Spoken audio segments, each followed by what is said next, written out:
Magandang araw, sambayan ng Pilipino. Magandang araw, mga kababayan. Kasama niyo po ngayon si Ka Eric sa isa na namang episode ng ating Balita at Talakayan. Mga kababayan, hindi pa nagkakaroon ng 48 hours makalipas po ang pagpapahayag ng buladas ni Ginoong Marcos na isa sa kanyang diskarte para kunwari ay palakpakan siya ng kanyang mga audience sa mga buladas ay tatanggalin daw o pababain ang systems loss.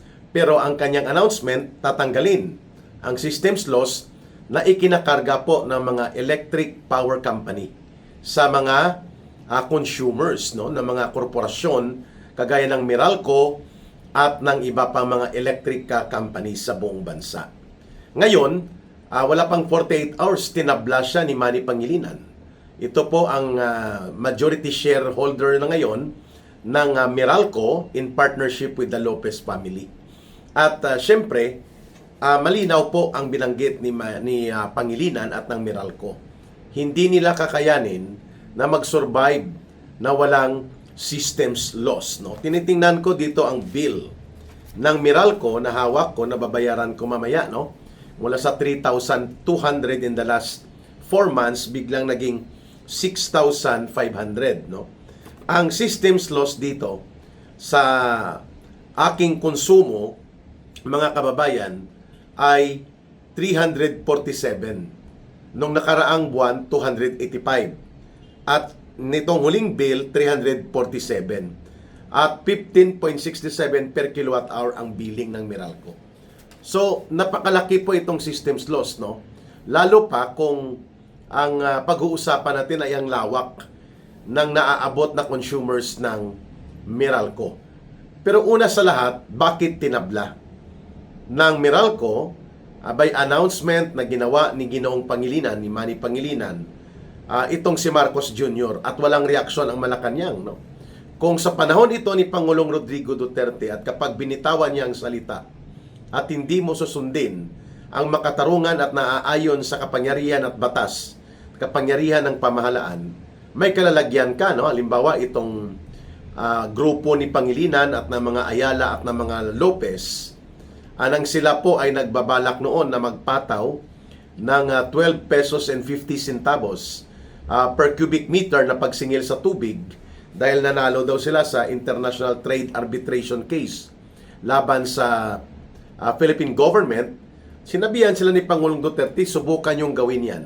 Tubong lugaw na kayo, ang tubig na yan, na ginagawa yung negosyo ng bilyon-bilyon ang tinutubo nyo taon-taon, ay pagmamay-ari ng buong gobyerno, pagmamay-ari ng taong bayan. Ang tawag dyan ay national patrimony.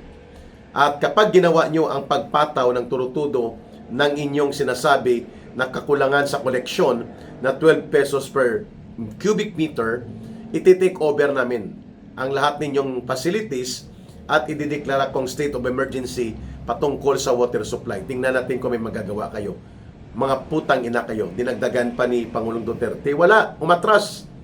Umatras po. Sila Pangilinan, umatras ang mga Ayala, umatras po ang mga Lopez. Sa Maynilad at Manila Water. Wala silang nagawa. Sapagkat sabi ni Pangulong Duterte, gobyerno na nga lang ang mayroon ang mamamayan. At hindi naman kayo malulugi o magsasarado kung hindi nyo ipapatupad ang 12 pesos and 50 centavos per cubic meter. Gaano ba yan na bawasan nyo ang kinikita nyo o pigilan yung magdagdag ng sobra-sobrang kita na tubong lugaw? Yan ang may bayag. Yan ang may paninindigan. Ang sinabi niya na hindi ko papayagan na sisingilin nyo ng karagdagang bayad sa per cubic meter ang mga consumers ng Manila in Maynilad Water, at hindi ko papayagan na ang serbisyo nyo ay nagkakaroon ng pagpapahirap sa mga mamamayan at sa ekonomiya. Kami na mag-take over at mag-operate ng mga makina nyo, at ang tubig na yan ay babalik dapat sa taong bayan. Ayan. Yan ang pronouncement na may paninindigan. Ito, ngayon, head-on challenge po ng Meralco at ng mga oligarko, si Marcos Jr. Sabi ni Pangilinan, hindi daw pwedeng tanggalin ang systems loss dahil lahat daw ng mga negosyo sa power industry ay may systems loss. Ano ba talaga ang systems loss? At bakit tiklop at tamimi si Marcos kapag mga oligarko ang pumalag sa kanya? Una, ang systems loss po ay pandaraya ng mga electric power consumers. Sapagkat mayroon ka ng binayaran dito sa bill nila. Babasahin ko Meralco bill ito, Meralco. Mayroon ka ditong binabayaran sa bill particulars, generation charge, ito yung konsumo mo. Tapos mayroong transmission, yung dinadaanan, binabayaran mo rin. Yung parang highway ng kuryente. Mula sa mga planta, magbabayad ka. Patawid, magbabayad ka. Mayroon pang distribution. Ang distribution, ito naman po ang mula doon sa planta o generation side, tatawid siya sa transmission, bayad ka. Ang generation ko dito, 3,791. Ang transmission, 524. Magbabayad pa ako sa Meralco ulit ng 1,065 para sa tinatawag na distribution, para makapasok sa metro mo ang kuryente at magagamit mo. So dyan pa lang, umaabot na po ng mga mahigit kumulang ay 5,000 na. Tapos may nakalagay dito systems loss. Tapos may tax pa, 600 pesos. May universal charges pa, 134. At may renewable compliance charge na 84. At mayroon pang lifeline. Ito, hindi natin maintindihan anong lifeline na to. Baka insurance yan. So, ibig sabihin po, kung titingnan natin dito, sa generation charge pa lang, dapat bayad na ang consumers. Sapagkat doon mismo sa planta, nagbayad ka na, siningil ka na. Pagtawid ng kuryente sa daanan niya, which is dati itong tinatawag na transmission line o national grid, magbabayad ka ulit ng almost 600. Sa konsumo ko ito, per consumer. And then pagdating sa sa linya, papasok sa iyong bahay o sa building o sa iyong ginagamit, magbabayad ka ulit. At ang malala, ang Meralco ay sila na ang generator, sila din ang distributor. Ibig sabihin po, lutong lugaw talaga. Gawang lugaw kasi sila mag-generate, bayad ka, sila mag-distribute, bayad ka. Tapos, ang taxes, ikakarga pa rin sa'yo. 600. Tapos, may systems loss pa, napakalaki. Almost 400 pesos. So, kung makikita natin, dapat tinitingnan to ni Marcos at pinapareview sa Department of Energy. Kung ano-anong charges po dito and billion-billion po ang kinikita nila dito. Hindi pala simple na ang buwis ay ang magbabayad ang corporation.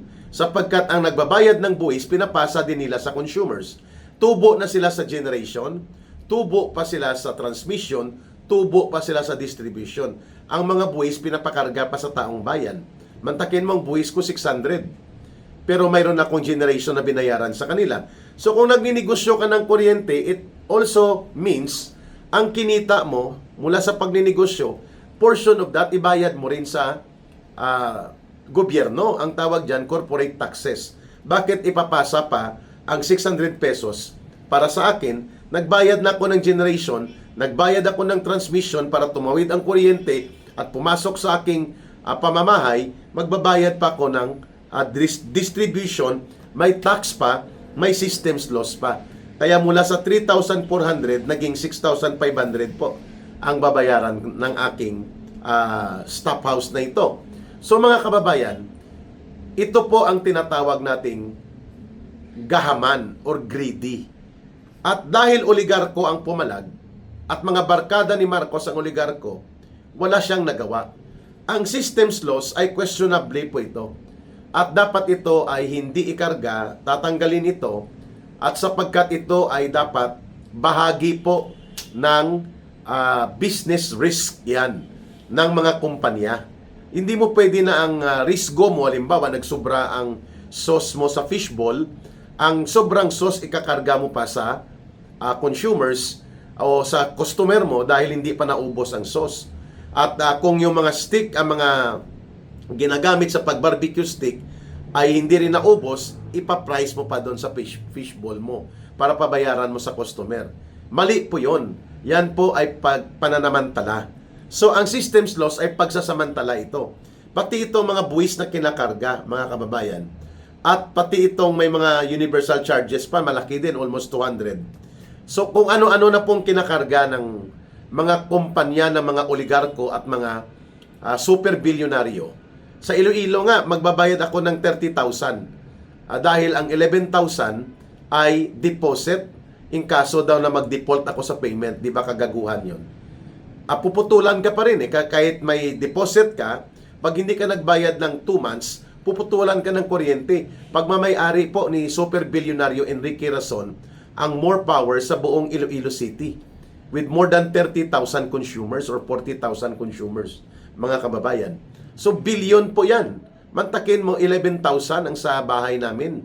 Ang iba, tag 8,000. So, i-multiply mo lang yan, that's more than how many? 200 billion kaagad. Or almost 300 billion ang makokolekta ni Enrique Razon at i-deposito for 1 year, pwede niyang gamitin sa pagnegosyo niya ang pera na nanggaling sa kanyang consumers. Walang pumapalag po yan doon. Deposit fee ang tawag nila or advance deposit fee. Ito naman, mayroon dito lifeline, mayroon pang universal charges, at may systems loss. Kung bibilangin mo ito, mga kababayan, kaya umabot sa 15 pesos per kilowatt hour po ito, sapagkat madaming kinakarga, mga kababayan, na mga charges dito. And ang resulta, talagang pinagkakakitaan ng halos lahat ng dugo at pawis ng mga consumers all over the country. Ganito po ang kalakaran. Ang systems loss po, bahagi yan ng kapag nag-peak ang kuryente then bigla siyang bababa, hindi po kasalanan ng consumers yon. Bahagi yan ng risk mo o ng iyong risgo o ng iyong mga business capitalization na kapag nagnegosyo ka, mayroon ka talagang mga mababawas sa kikitain mo sapagkat kailangan mong i-shoulder. Ang ginagawa ng mga electric company, kagaya nitong dambuhalang gahaman na korporasyon ng Meralco na ngayon ay kontrolado na ni Manny Pangilinan, ay ikakarga nila sa consumers. At ano ang sabi nila? We will not be able to survive kapag tanggalin namin ang systems loss. Katarantodawan yun. Ganon din ang sinabi nila nang binanggit ni Pangulong Duterte na hindi nyo pwede kolektahin at ipataw ang 12 pesos per 50 centavos na per cubic meter sa tubig sapagkat tumutubo na kayo, dadagdagan nyo pa ang tubo nyo na ang tubig na nininegosyo nyo ay pagmamayari ng buong bansa. National patrimony yan. Ito din po ay challenge kay Marcos Jr. O tinabla ka ngayon ng Meralco, tinabla ka nila Pangilinan. Ano ka ngayon? Diba? So walang bayag at walang paninindigan talaga ang gobyernong ito ni Marcos Jr. Hindi kayang ipagtanggol, hindi kayang pangalagaan, hindi kayang iprotekta ang mga mamamayan. So, kung panahon nito ni Rodrigo Duterte, though we hate to compare, but we cannot avoid comparing them, hindi ito papayagan ni Pangulong Duterte na kapag nagdeklara na siya ng isang government policy, babaliin mo lamang. No, kagaya kay Lusyutan, sinabi niya na mag-a-adjust sila sa pagbayad ng mga kulang nilang binayarang buwis na umaabot sa mga 23 billion pesos. Sabi ni Pangulong Duterte, you pay in 1 week or we will take over your operations diyan sa NAIA. Bayad. Diba? Ganon din sa Mighty Tobacco Corporation. You pay or we will jail all of you sa inyong dinaya na buwis. Bayad. Bayad sila. Itong si Marcos Jr. ngayon, ano ang kanyang gagawin? Dahil hindi na sinusunod at ninerespeto ng mga oligarko ang kanyang binabanggit na mga policy. At nakikinig ang buong mamamayang Pilipino, nakikinig ang mga negosyante, nakikinig ang mga iba pang government leaders, nakikinig ang buong mundo. So kung hindi kayang panindigan ni Marcos ito, wala din tayong maaasahan doon sa mga pinagsasabi niya sa kanyang SONA. Kung hindi niya kayang sabihan si Pangilinan, shut up! Hindi ikaw ang gobyerno. Hindi ikaw ang masusunod. Kasi nga questionable ito mga charges nila, no? Kumikita na ito ang Meralco at mga electric and power corporation na ito sa generation charge. Tubo na sila. Kumikita sila sa transmission na ito. Kumikita sila sa distribution. At kumikita pa sila sa mga universal charges. May pataw pa na buwis. Ang buwis ko 600 pesos. Ibig sabihin ano ito? Nagbayad na ako sa iyo ng negosyo mo na kuryente, it means kasama dyan ang buwis na binayaran ko. So bakit hiwalay pa na magbabayad ako ng buwis mula sa corporate taxes ninyo, sa kinita ninyo. Kaya tama ang term ni Pangulong Duterte, ang mga negosyante ng tubig, kuryente, ang mga ito, ang mga oligarko at mga super bilyonaryo na ito, walang puso at walang damdamin. Tubong lugaw na sila. Ang kapital nila napakaliit lang upang ikukumpara sa kanilang panghuhut-hut sa kaban ng mamamayan, sa dugo at pawis ng mga ordinaryong consumers. Pwede bang tanggalin ang systems loss? Yes, pwedeng tanggalin yan kasi hindi yan pinapayagan ng batas na ang business risk mo, yung mga elemento ng pagninegosyo mo, na kung magkaroon ka ng mga window of losses, ay lalagyan mo ng taripa na kakargahin ng consumers mo. That is wrong. Bahagi yan ng up and down ng iyong profit margin. Doon mo yan dapat ikarga sa corporate income and return of investment projection mo, sa ROI, hindi sa charges ng taong bayan, hindi sa charges ng iyong consumers. Pero dahil walang alam at walang puso at damdamin para sa taong bayan si Marcos, hindi niya ito papalagan kasi ang isa sa pumapalag sa kanya maliban sa Meralco ay ang Aboitiz Power. Ang mga Aboitiz, barkada niya ito. Oligarko din ito at nagko-control ito at naglalaro sa industriya ng enerhiya, kuryente at mga generation ng kuryente. So pumapalag sila at kasama itong sila Pangilinan. That is the reason na ngayon ay nakasalang sa pagtingin ng buong mamamayan kung kaya bang panindigan at totoong may papatupad ni Marcos ang kanyang mga buladas na tatanggalin niya ang systems loss na ito at bubusisiin ang kung ano-anong mga kinakarga na charges. Mantakin mo may senior citizen pa dito na karga. Hindi mo alam kung bakit ano ito, senior citizen. Mayroon pang renewable charges, 84 pesos. Mayroon pang lifeline charges. Ang dami. 1, 2, 3, 4, 5, 6, 7, 8, 9, 10 items ang babayaran mo sa Meralco. At most likely, ito rin po ang ginagamit na formula at mga diskarte para magtubong lugaw ang iba pang electricity power industry players. Kagaya po sa Iloilo na pagmamayari ni super bilyonaryo, trilyonaryo na si Enrique Razon na nagde-demand ng advance deposit payment para magkaroon ng bilyon-bilyon na koleksyon sa consumers ng Iloilo City. Ang more power niya. Mantakin mo, nag-deposit ka na sa metro mo, nag-deposit ka na sa connection mo, and then every year papadepositihin ka ni Enrique Razon para sa kanyang sinasabi na kapag nag-default ka ng payment, doon ikakarga yun. Pero pinuputulan ka pa rin ng supply ng kuryente. Talaga naman pong demonyo at walang damdamin ang mga negosyanteng ito kung pagbabatayan ang kanilang pamamaraan kung paano hututan. Dugo at pawis na ng taong bayan ang lumalabas sa kanilang katawan, pero sige pa sila ng sige ng hut-hut ng super ganansya nila. And yet, ang gobyerno ni Marcos, tameme, tsupe, mga kababayan. So hindi natin ito lulubayan sapagkat isa pang issue na tatalakayin natin in our next video, itong sinasabi niya na sasampahan ng kaso si Romualdez. Wala, tsugi. Binigyan lang siya ng 15 days ng ombudsman si Romualdez to reply. But no charges of criminal cases are filed against Romualdez at the Sandigan Bayan. Libreng-libre pang kulukoy na si Tambaluslos. Padrama-drama pa sila magpinsan. Masakit ito para sa aking sa bahagi ko. Tarantado, masakit. Masakit sa taong bayan ang panggagago at pangtantarantado mo. No? Mantakin mo ang order ni Remulla, 15 days more for counter affidavit, additional 10 days para magkaroon ng rebuttal opportunity si Romualdez, at another 60 days or more para sa period of resolution.